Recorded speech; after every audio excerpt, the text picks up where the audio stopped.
All right, everybody. Welcome back to Scarlet and Blue Show. You may notice the screen looks a little bit different today. We got a third box on here, and we are super pumped about having him on.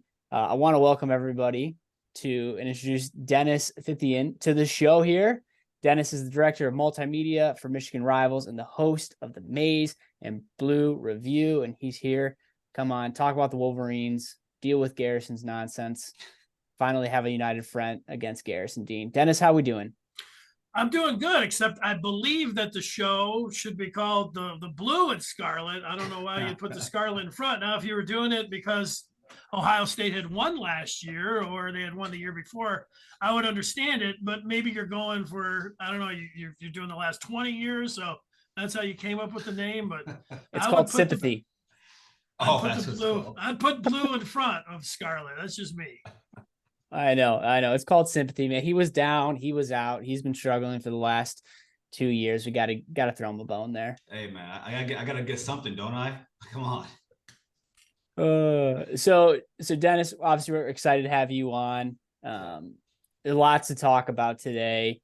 Getting kind of into we can get into the nitty gritty of things, getting into the stuff that's happened in the last 24 hours. Also want to talk to him, just hear his kind of insight, opinion, expert analysis of the team. And so, Dennis, being a Michigan fan here, you talk to anybody around the nation, national championship or bust feels like type of year.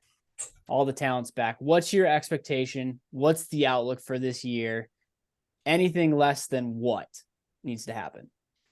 I would say get to the national championship game. I don't know. Yeah, I guess everybody would be picking you.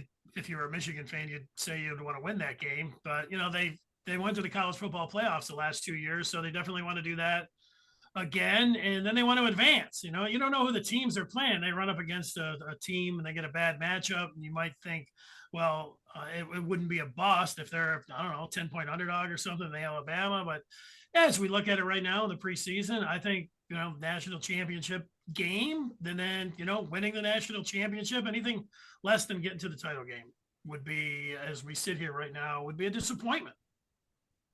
So if you lose to Ohio State, make the playoff, get to the national championship game, lose, do we consider that a success? No, that doesn't feel like a success here. Losing to Ohio State. I know last year Ohio State how crushed they were, but then they were able to get a reprieve, and then they were that close to being able to get there. So I know Garrison could speak to it a lot more if that would have been able to happen, but actually didn't get to that championship game. But if Michigan lost to OSU and then they got to the championship game, wow, what a hell of a year. But no, that would be a disappointment as we sit here. It would. It would. Yeah. And we agree Ohio State got lucky getting in last year. Garrison and I've gone back and forth on this. He'll argue they're one of the four best teams. I'll argue you guys got lucky. Can you settle this argument, Dennis?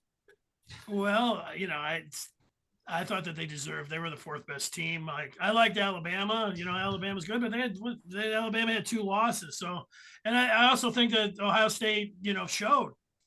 It's not like they got blown out or anything. It was like the year that they got in over Oregon, the first year of the college football playoff. I didn't really think they got in on their name there. I didn't think they deserved to get in then, but they did, and then they won it. So, they validated it, and I thought they validated it last year, coming within that kick right at midnight, the shank of being able to get to the championship game. So yeah, they deserved it, and they showed up. Yeah. All right. Well, we'll agree to disagree there, Dennis. Was that enough for you, Bryce? Was that enough for you? Yeah. You made good points. I just if USC takes care of Utah in Salt Lake, what was it, like week 7 of last year, they're in. It would have been USC, Georgia, Michigan, TCU, but whatever. That's fine. That's fine. You're right. You're probably right. They were one of the 4 best teams. Yeah, well, USC's defense was so bad. It was terrible. I mean, that's one of the worst performances I've ever seen against Utah. So having them in there, I think Ohio State would kill USC. So they didn't deserve to be in there. Yeah, great offense, great quarterback, but no defense. Well, That's yeah. Tulane, Bryce. Tulane. No. But agree with me here. If USC beat Utah, went undefeated, lost to Utah in the big Pac-12 championship, they would have been in, right? They would have been the number 4. We have a quality loss. But their one loss would have been in the conference championship game to Utah. And ours is Michigan. That'd have been pretty close, but no. Looking at the incomplete team that USC is, I can't get over the defense. I'm down on USC. I'm down on them this year. I think Washington's going to win the Pac, whatever it is, 3 or whatever, Pac-12, Pac whatever. Pac. So, yeah, Dennis, what? I mean, gosh, what? There's so much to be excited about for this year. Whether it's, I mean, JJ, the running backs. Even I'm starting to buy into the receiver hype. There's a lot coming out with Roman Wilson at camp being a freak. These freshmen are coming into. Who was talking about that? There was an interview where they were mentioning Frederick Moore, the other 2 freshmen coming in. What are you excited about going into this year that maybe is a little bit different than what everyone else is? Yeah, the freshmen, I wasn't expecting that, but it was the Big Ten Network. They came in, Sharon Moore, the offensive coordinator. He mentioned all 3. And then they were talking to Will Johnson, the corner. And then he mentioned all 3. And then yesterday, I was in Ann Arbor, and I asked about the wide receivers after Roman Wilson and Cornelius Johnson, and Harbaugh said, well, the 3 freshmen. And then he went through all 3 of them and talking about what they bring to the table. So, yeah, I mean, like those guys have – I wouldn't expect them to, show up in maybe these first 3 games, but I wouldn't think that they would factor in much unless there's some injuries there. But, it's a good sign to, hear. And there've been a couple injuries specifically to the wide receiving room, which maybe have given those guys a chance, but maybe one of them can get in there and kind of get in the rotation and contribute a little bit. But yeah, good news with that. Yeah, it is. It's exciting. I mean, anything on the defensive side too that's sticking out to you? I mean, my goodness, the hype around this defensive line this year. I think it's just hype. I think it's just hype overall for Michigan. They did what they did last. They took a long time to finally break through against OSU, but then being able to do it last year, and then when you win the Big Ten, even though you always win the Big Ten if you are in the Big Ten East, that validates you. So being able to get to the college football playoff, and it's just the off season, like Michigan, usually when you stack them up against OSU and Georgia and Alabama, you say, oh man, the talent, they just can't, once they get to play those guys, they're just not going to be able to. There's too much of a talent gap there, like there was 2 years ago, like playing in the semifinal against Georgia. But then Michigan in the offseason, they were able to keep a lot of their players because with name, image, and likeness, they were able to pay them and get them back, like Corum and a couple guys like Chris Jenkins on the defensive side. That really helped out. And then I think they hit the jackpot when it comes to the transfer portal. I mean, they got 10 guys. And I just got back in here. I saw Josh Wallace, this transfer from UMass, and he could be, he's going to figure in. They're going to do like they did last year, and they'll start different guys in game 1 and game 2, and then kind of a free for all to see who's going to be the starter for game 3. And Wallace figures to be in that mix. But yeah, they did a great job in the transfer portal and NLI. I think that they can stand up and talent wise. And they haven't, I don't know. I don't remember the last time. Probably, you got to go back, over 20 years to say that, this is a team that has got as much talent as anybody in the country, and, and be right about that. Dennis, I've asked Bryce this as a, with all the not even just like the media talk, but all the in-house talk and like hype that Michigan is getting. As a Michigan fan, does that put any fear into you? Like, does that kind of like make you anxious? But anxious is a better word. Does it make you anxious? Well, at this point, what are you going to do? Like, they know the kind of team that they have coming back. They got the quarterback coming back, man. Like I said, the other players that they know that they're good. And so, what are they going to say? Well, that we're not all that good. And I don't think so. I mean, I I know a lot of the fans, you would rather have something like to look at and say, oh, we've been disrespected or they're disrespecting us. And those things do play in. But I think with this team right here, it's would go back to the beginning question. Like it's all or nothing. It kind of feels like that. Like they need to get the job done step by step. And we're always talking about the last couple games before, we talk about the rest of the season. But this does seem like a team that can do all of that and get there. So, you know, should they be a little bit more of, let's take it one game at a time and, let's not read all the press clippings. I don't know. Harbaugh hasn't done that. He's been out there like, hey, we've got the kind of team, let's do it. So they're taking their cues from the leader. And I get it this time around. In years past, I might not have said that. I don't think I would have, but they've got the team. So let's see it. It fired me up there, Dennis. Goodness gracious. Hey, talk to me about just where you're at. Put you on the spot here, but you brought Jim Harbaugh's name up. Talk to me about where you're at with Jim right now, with everything that's happened with the suspensions and then the suspensions being wiped. And then there's rumors going around this could be his last year and this is the last dance. Any thoughts on that? Anything that maybe you're hearing, or is Jim Harbaugh being Jim Harbaugh and it's just not saying much and making people speculate? Well, that's a question I could answer about 5-10 minutes long. So I'm going to try to really compress it in here. I think that, where Harbaugh has the program right now, firing on all cylinders. I mean, if you're a Michigan fan, you feel great. I think that when it comes to the NCAA, this is a grudge match between Harbaugh. He's pissed off because he doesn't think that these garden variety violations should be that big of a deal. And the NCAA, and nobody likes the NCAA. Everybody, says they have no power. Yep. They're sitting around saying, we've got a standing coach. We've got the players that were on this team. We finally have somebody that we can go over there, and then they're trying to get some cooperation. And Harbaugh's telling them to stick it. Mike McDonald wouldn't answer their calls. The two assistants on Michigan. So they've been completely uncooperative. And so, they're ticked off. Harbaugh's ticked off. And so they seem like they had this plea agreement down from 6 games to 4. But then Harbaugh's like, no, I'm not over there saying anything that I lied. I didn't remember. So he's sticking to that.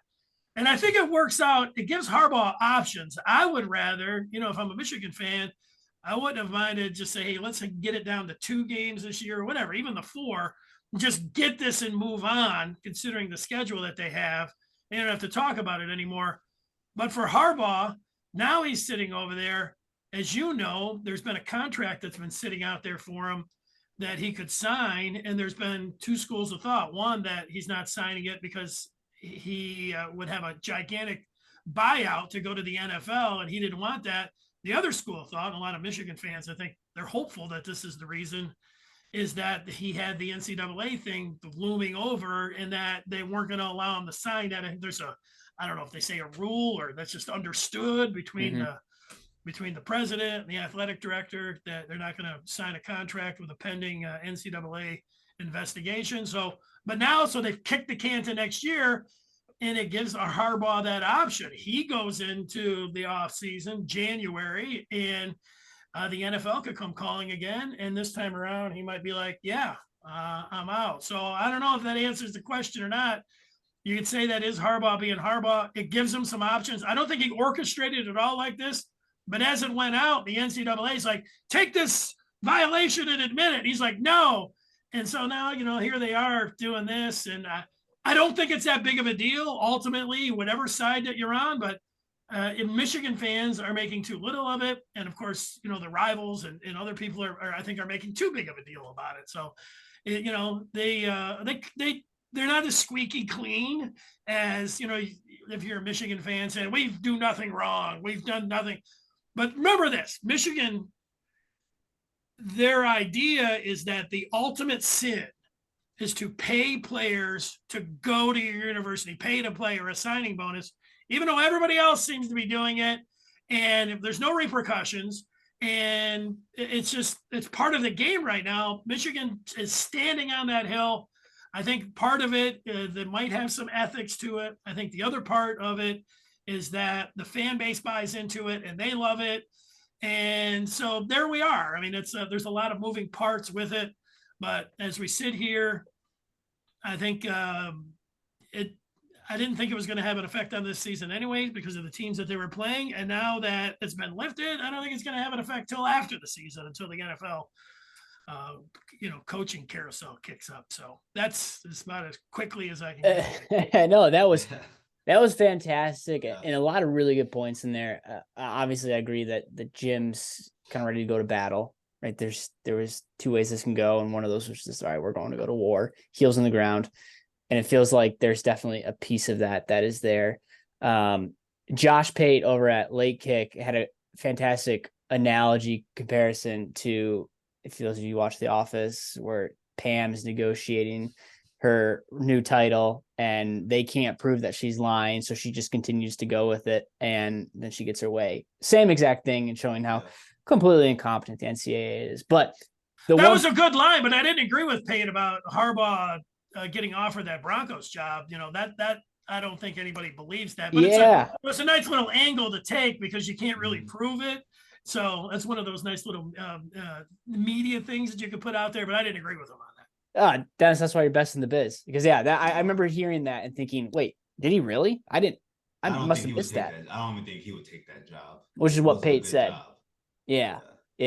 But I think the one point I was trying to add on to, or agree with you, is that, he could have brought it down to 2 games and we could have just wiped this clean, and you got through East Carolina and UNLV. Yeah. And then he would have had to put on the dunce cap and say that he was a big fat liar and cheater and everything, and he didn't want to do that. Or you can do what Ohio State does. Self-sanction. It's easy. Well, they have to accept it. I mean, so if he just sits, you think you would sit him out for the first 2 games? That would be your advice, and say, hey, we're throwing ourselves on the mercy of the NCAA. Look what we did. We self-imposed. I wouldn't screw around too much with this season. Like they kicked the can. That's what Harbaugh wanted to do. Part of it might be because, hey, look at this. Now I can have the low buyout sitting there, and people can't say it's because I'm going to the NFL. So I don't know. It seems like it's worked out pretty well for him. If his intentions are to take another run, just have his options open at the end. So definitely. Yeah. So Dennis, we're coming off the last 24 hours, and really, if you go back and look at the past couple of days, Michigan lost a recruit to Miami, which is a weird just flashback to Collins. I can never pronounce his last name. Last year. Archambault. Yes, thank you. He committed, and then he transferred kind of later in the cycle. He committed and then committed to Miami. And then now there's just the projections that the Smith twins are going to transfer as well. Comfort us Michigan fans. Talk to the fan base. Do we need to be concerned about this? I got a call from Garrison yesterday saying that we're just a regional market team. Is it the off-season transfer portal that can solve this? Whatever. Regional program. Talk to me about recruiting. What do we need to be paying attention to, aware of? Can you calm us down? Well, I think the most comforting thing would be to say, hey, just September 2nd. That's when the season starts, so don't worry about it. I think the couple other things that I wouldn't worry about if I was a Michigan fan is that they're coming off 2, I say great seasons because you want to win it all, but when you beat Ohio State, you win the Big Ten, you're feeling pretty good. And more than changing and tweaking any NIL or anything else, if they continue to win on the field, that's going to be the biggest thing that's going to happen for them in recruiting. Players want to go to a winning team. Players want to play for a national championship. They want to get to the NFL. And so going out there and getting to the college football playoff game, or as we're talking about, the national championship game, that's going to help them. And they lost some guys, but they'll probably flip some guys. So I would think that, that could happen as you move up to the first Wednesday in February. And the other part is, if you blend in, and you might say, wow, this is a reach. I don't think it's a reach. I think you take the recruiting class now, and then you take the transfer portal and you blend those together. Like I said, Michigan got 10 players in the off season, and some of these guys, I don't know, half of them could start, half of them could, 6 or 7 of them could be impact players for them, including their kicker and an edge and a center. And you got to go down the list of the different guys that they got, and you say, hey, they're not number 1, or maybe they're not top 5, but they're right there. And so things are okay. Now, right before I joined you, I got a text, somebody asking me about Jaden Davis, visiting Clemson, which I haven't been able to confirm or anything else. I'd take everything else off the board there. I'd feel a little panicked if I was a Michigan fan if that would happen. But so then you got to think, wow, now we're scrambling and maybe it's the transfer portal and all that. So, that's where it's at. They certainly, if you're a top 100 player, if you're a 5-star, those guys have earned their position in high school with the ranking. And with that comes offers now of signing bonuses. I know that school's a big factor, getting to the NFL, playing time, the winning, all these things, but somebody's, sliding 100 or 200,000 to you and then saying, hey, as soon as you get in, here's $1 million, am I turning that down? That's going to be a hard thing to do for a lot of people. I understand that. You just gave me a panic attack there with Davis, but sorry, go ahead, Garrison. I was gonna say I agree with that. I mean, and this isn't every recruit, this isn't every kid, but especially if you're talking about some of these kids who are coming out like kids coming out of, like, say, Dade County, South Florida area. I mean, they always say, like, South Florida kids, but you never know where they're gonna go. They flip easy and they switch their minds every other second. But yeah, I mean, like Dennis said, you tell a kid that they can make $1 million while they're in school there every year, what are they supposed to do? You tell me that. Well, it's $1 million before they even put their helmet on. And so that's the thing. And I think, you're not getting the NIL deal before you sign, but you might be getting something else before you sign. And then right when you sign, they're saying, hey, we're going to set you up with whatever, 6 or 7 figures. Michigan's presentation is, look, Colston Loveland got a $90,000 truck after he had a really good freshman year. I don't know, that sounds great to me. It does. I mean, 90,000 is nice, and it's a real nice ride, but he had to have he had an exceptional freshman season. And you're talking about, so 9 months before that, you're not talking about 90,000. You're talking about maybe 7 figures. So I know those things are hard to compete with whoever you're out there. And I know some people, hey, look at the long gain and all this. Like, okay, whatever, man. I don't see many guys in the NFL. They're all looking for signing bonuses and guaranteed money. So why should these guys be any different? Great point. Great point. Do you feel like Michigan needs to make changes? Do you feel like the route they're taking is an acceptable one? Are you kind of letting it play out? Maybe, if they go out, am I going to be criticizing them if they go out and make the college football playoff and get to the championship game, as we've been talking about, but, finish the ranked 15 in recruiting and, lose their quarterback and everything, that'll suck. But then they hit the transfer portal and then they got players coming in that want to be with them for next year because they're kind of rolling now. This is their plan. And their idea is, let's reward you once you get in and on the back end, not at the front end. And, it's hard to say it's not working, because right now, if we just say in this moment in time, if we're being present on the 16th of August, you can say NIL has actually worked really well for Michigan. They were able to bring back Blake Corum, and they got those guys in the transfer portal, and the other couple guys, Mike Sanders still, and you keep going down the line. Michael Barrett, who's probably going to be a starting linebacker for him. Now, those guys are getting NIL money, and that allowed scholarships where Michigan could, take, they were almost at, what were they at, 28? Now they're down to 25 or something, but, so they can go over 30 because they're paying guys at the back end.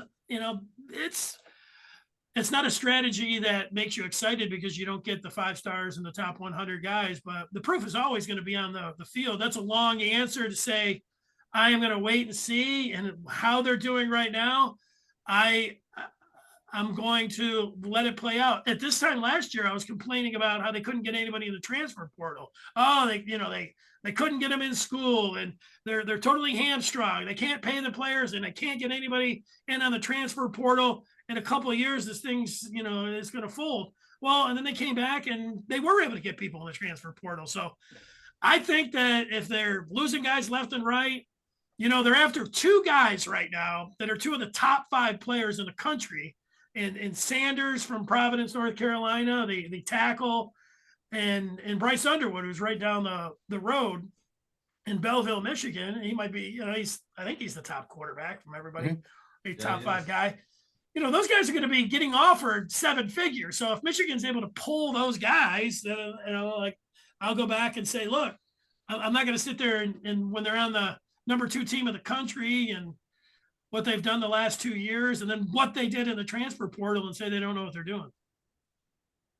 You hear that, Garrison? Bryce, and I will say this because I've told a lot of Michigan fans this and a lot of Ohio State fans this. Everything is an NIL, even for the top kids. Believe it or not, some kids actually like a school better than the other school. Brandon Ennis is a freshman at Ohio State right now, was one of the top receivers last year. He came out and said he turned down lots of money from SEC schools to come to Ohio State. So I do feel as though sometimes NIL gets thrown out as like an excuse of why someone might not, like a school might not get a kid, when in reality, some kids have, they have different priorities. That is true. Yeah, but with that too. Oh, go ahead, Dennis. No, I was basically just agreeing with. I should have just nodded my head. You're good. You're good. But it's a good point, I think, all around. If you're in one of those kids' shoes, like, I don't know all these individuals' backgrounds and stuff, and if you're thrown 7 figures just for putting on the helmet at training camp or just signing the dotted line before you put the helmet on, can't turn that down. Can't turn that down. If we're going to talk about college football being NFL 2.0 or a minor league or the affiliate league, then you have to treat them as such. And you bring up a good point with the signing bonuses and looking to get the money up front. That's what these guys are. Eastern Michigan could throw that at me. I would say yes. So watch out now. I'm an Eastern grad. Oh, Garrison. I think somebody did try to. I think they wanted to throw. I don't know. Maybe they threw a Monty Bates. They did. They did. 50,000 or 100. I don't know what they threw him, but well, it was good for a couple of games. Wasn't it? Didn't Eastern throw Caleb Williams some money too? Yes, they did. There was some other quarterback. Was it Caleb Williams that they were? I thought it was. It might have been. Williams. There you go, Eagles. Digging deep into the pockets. I don't know how much it would have taken. Everybody's got his price, but maybe USC, California, Ypsilanti. Same thing. 5 million. It's not that bad of a place. It's not that bad of a place. I love it. No, it's not. I mean, it's not like SoCal. No. I've never heard anybody compare Ypsi to SoCal. It's SnoCal. Oh. That's why we're in this. All right, Dennis. 6-pack of predictions. Garrison's got some questions. You've got them. Can you hit us? Yeah, so I want to go over them. I just want to go over them for everyone who didn't hear it. You should definitely go on Dennis's YouTube page and watch it. It's a great show. So I'm just going 1 through 6. Dennis, if I'm wrong, please let me know. I think your first one was Michigan will lead the nation in points. Yes. Points per game. I don't see that one being I don't find that to be crazy at all. Look, they were top 6 last year. They bring pretty much everybody back. In Tennessee, Hooker's not there anymore, and so you're looking at it. They could score. They scored over 40 points, so they could get up to 43. I think that. I don't think that it sounded better than saying I think Michigan could be a top 3 when they were top 6. I shot the moon there a little bit and said I think they'll be number 1.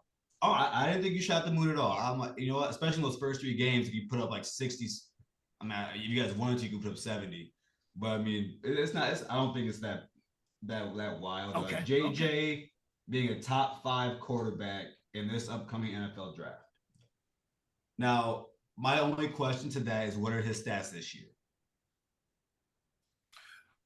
Well, I'm thinking it's going to be like 14-0, maybe 15-0. So when you are in those kind of big games, I do think Michigan's going to throw a little bit more. I think he's going to be able to do some things with his legs. And, look, stats aren't everything there. I do think that, you monitor the scouts, and almost all of them have a consensus, and I would as well, of Caleb Williams. I think we would all say that he would be number 1. And then most are saying that the Drake at North Carolina. Now, I've already got this. He's Justin Herbert 2.0. He looks, Mitchell Trubisky. It was at North Carolina. He didn't really win anything. Everybody was high on him.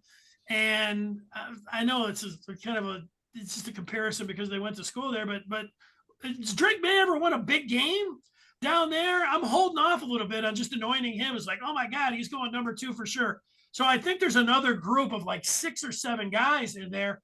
And I think JJ McCarthy playing on what I'm talking about is a potential championship team and elevating his stats and what he's able to do with his legs. And if he really is, that kind of player, I think that he can be a top 5 quarterback. It didn't sound, I haven't seen many other people saying that, but I believe it.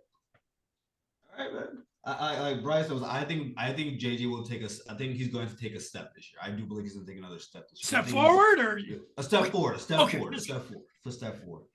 I just personally, I wouldn't.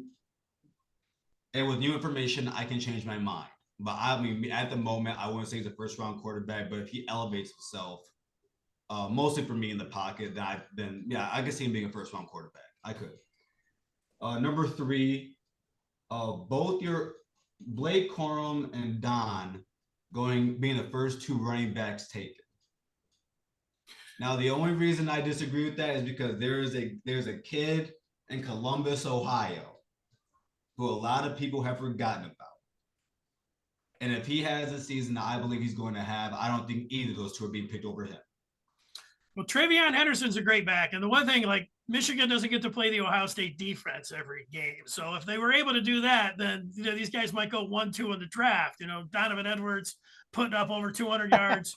Okay. Rushing and receiving. No, I mean, like, that's supposed to be like a great defense. And Edwards ran through him. He's still running. You'll see it this year. The way that he was last year. Well, I thought that the year before when Haskins, bludgeoned them for those 5 touchdowns, that the whole offseason mantra was like, oh, they got lucky and it was snowing and we're gonna get tough. And then they weren't. I know they changed up coordinators and everything else. So, and they get great. Ohio State's got great talent. And so I see Donovan Edwards, and especially when you gear it towards like, Henderson's a great back. He could be a first round pick, as well. He might be going in front of these guys, but the way Edwards fits the NFL mold of being like, he's going to be on punt returns this year. He could.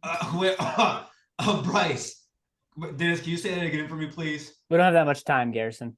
We're running out of time. You don't think Donovan should be working as a punt returner? Last episode, Bryce and I had an argument about Travion Henderson on punt return. He doesn't think star running back should be on punt return. But that's another story. Well, I don't know. Go back and watch Charles Woodson was a punt returner for Michigan. I was just watching the 93 Rose Bowl yesterday, and Tyrone Wheatley was taking punts back in the Rose Bowl there. I like having your best players on special teams. I don't mind it, especially you get a running back, Henderson. It's not like they don't have anybody else that's sitting back there. They've got they got a good 1-2 punch, great 1-2 punch there. Williams, right? Is that who's the other guy there? Mine. I mean, yep. Yeah, Ohio State's got 2 great backs. Michigan's got 2 great backs, and Penn State's got 2 great backs. I mean, that's the Big Ten East is loaded with running backs. Number 4, Harold leading you guys in sacks. Completely agree with that. Will Johnson having multiple pick sixes. I can see it. I don't think that's actually crazy. I think Will Johnson by year end, I think it'll be between him and Kalen King as the number 1 or 2 corner in the nation. I'm really high on Will Johnson. And then this one right here, this wasn't really much of a hot take to me. Roman Wilson in double-digit touchdowns. I can see him having 3 rushing touchdowns this year. If he was to do punt return or something like that, I can see him, or kick return. I think he's probably one of the better, or like one of the better and faster athletes in college football. So, yeah, well, he's a sub 4.4 guy. I think he is going to be on punt returns. Harbaugh said that yesterday. He didn't name him the starter or anything. And McCarthy struggled. If there was one thing he struggled with until the OSU game, was connecting down the field and taking the top off the defense, being able to put the ball on his receivers down the field. He missed, Roman Wilson at least 3 times. He catches those, and he doesn't have that one taken back in the semifinal. He's coming off a hat trick in the college football semifinal. He had double digits last year. So yeah, I didn't think it was that hot either. Out of a take. Definitely. But yeah, it's like I said, it's not they're not crazy predictions. because I mean they could technically all happen. And just so you know, like when it comes to like your running backs, I have a friend of mine who does not believe me at all on this, but I think Diane's getting picked ahead of Blake. I actually do believe he's gonna get picked ahead of Blake. And See the what only they reason, run. See what they run in the 40s. I do think he's got more of an NFL type game. Although Blake, just today I heard them talking about them throwing the ball to him a lot more. Or was it? It was just. I'm sorry. I was watching the replay of the Big Ten Network, and Jake Butt was talking about him coming out of the backfield a lot more and catching the ball. So Yeah, he said his hands out of the backfield have improved this year, which is awesome news, especially when you go back to 2021 Michigan State game. You probably remember that swing pass to the left side. Corum had all the room to run, dropped it. Oh, wait, people lose to Michigan State. All right. Dennis, you see what I have to deal with, man?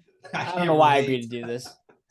Yeah. Well, it was kind of like, Michigan was still able to get to the college football playoff. That was a tough game, obviously, but it was like you guys last year. You guys lost to Michigan, and you were still able to get to the college football. That's right. Hey.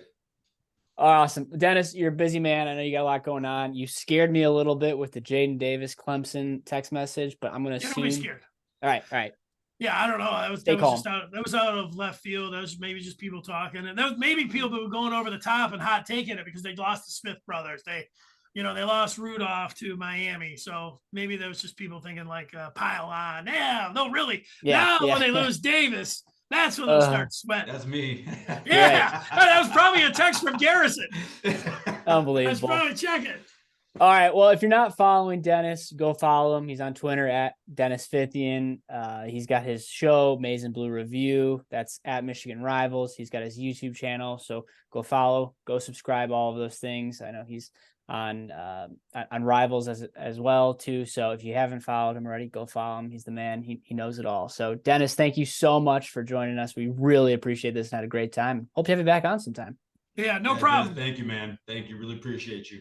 Good luck to you guys, and I'm hoping that Michigan and Ohio State play for everything coming up, this year. Both of them are undefeated. That's what I like.